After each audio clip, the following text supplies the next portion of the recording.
Hello, and welcome to the Edifice of Trust podcast. The Edifice of Trust podcast is a thoughtful discussion of today's current events from the perspective of America's founding principles. Hello, everyone.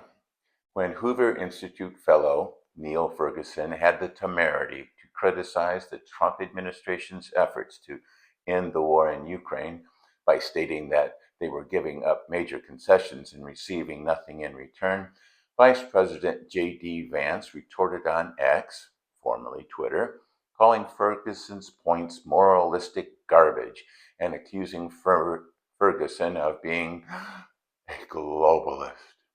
Globalist is apparently one of the worst epithets in the Trumpian vocabulary, right next to rhino, often used together as in rhino globalist, and only slightly less offensive than traitor. Mr. Vance went on to say that President Trump deals with reality, not history, as if the history of Russian aggression against its neighbors is irrelevant. He asserts, quote, Russians have a massive numerical advantage in manpower and weapons in Ukraine, and that advantage will persist regardless of further Western aid packages. So that apparently means we should let the Russians do what they want. Mr. Ferguson's criticism of the Trump administration's dealings with Moscow related to tactics, not strategy. In his response, Mr. Ferguson conceded all of Mr. Vance's points, noting that he had discussed the very same points in his articles and speeches on the war. Ferguson stated that the newly minted Secretary of Defense, Pete Hegseth, had essentially conceded to all of Vladimir Putin's demands without any concessions in return, and without the involvement of Ukraine, which would actually be making the concessions.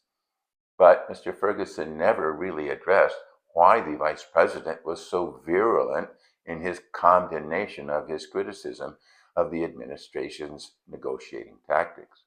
But I got a clue from an op-ed in the Wall Street Journal by Philip Piatoff, the deputy head of the politics department at Bild, a German newspaper, titled, Germany's AfD is no friend of America, published February 18, 2025.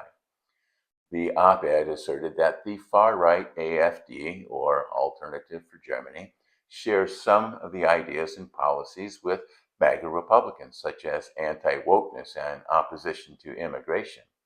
Its Germany First policies, however, are not only Eurosceptic, but also reject Europe's and Germany's dependence on America.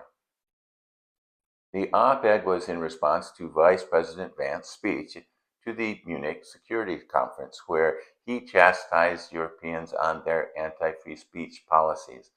The implication of Mr. Vance's comments were that, although he mentioned no one by name, the European Union and the leading countries within the EU were blocking the free speech of populist parties such as the AfD, and they needed to listen to these people. But the point of Mr. Vance's speech was not that Europeans must be open to dissident voices as part of our shared Western values, but that the Europeans, and other countries as well, should be receptive to the ideas of nativists such as AfD, and by implication, MAGA. Mr. Piatoff wrote that Mr. Vance and Elon Musk, an AfD supporter, may not realize that AfD leader Alice Weidel, quote, recently wrote an op-ed referring to Germans as slaves of the U.S., offering a glimpse into the party's deeply anti-Western ideology, unquote. But I disagree. I think Mr. Vance not only understands AfD's anti-Western ideology, but shares it. Mr. Vance, prior to his election, was a speaker at the National Conservatism Conference in July 2024, along with many other speakers that have since been nominated for senior positions in the Trump administration. National conservatism, as I noted in my commentary, what the heck is national conservatism and why should you care, published August 12, 2024, rejects globalism and Enlightenment philosophy. Most people have a positive impression of the Enlightenment and Western civilization that has made the world a safer, healthier, and more prosperous place in which to live. But Western values imply that these are universal values and principles shared among many peoples and nations, a concept rejected by national conservatives such as Vice President Vance. Which gets us back to Vance's accusation that Mr. Ferguson is a globalist. Taking a cue from the progressive left, MAGA Republicans are now renaming things in order to redefine our reality. People who believe in Western principles and values, now defined as moralistic garbage, are now globalists. For that matter, it is the MAGA Republicans that are the real rhinos. So, Niall Ferguson is globalist and not a scholar of Western history and civilization. The reason the Trump administration has already conceded to most of Putin's demands is that it rejects the Western values expressed by Ukraine's leader Volodymyr Zelensky and supports the concept that Ukraine lies within Russia's sphere of influence. Likewise, Europe should not really be a part of a grand Western alliance, but should have a separate national identity and sphere of influence, as should the United States and China. This is the new world order that President Trump is trying to make.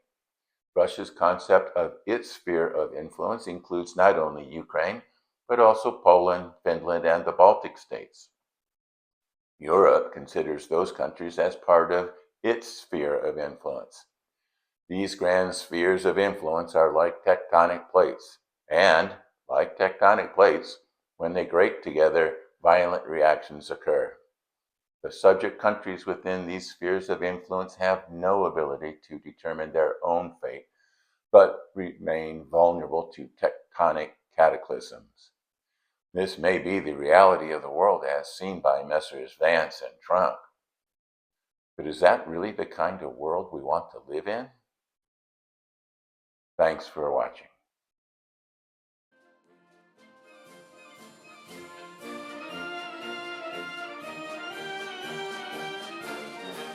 Links to source material used in preparing this podcast can be found on my website, www.edificeoftrust.com.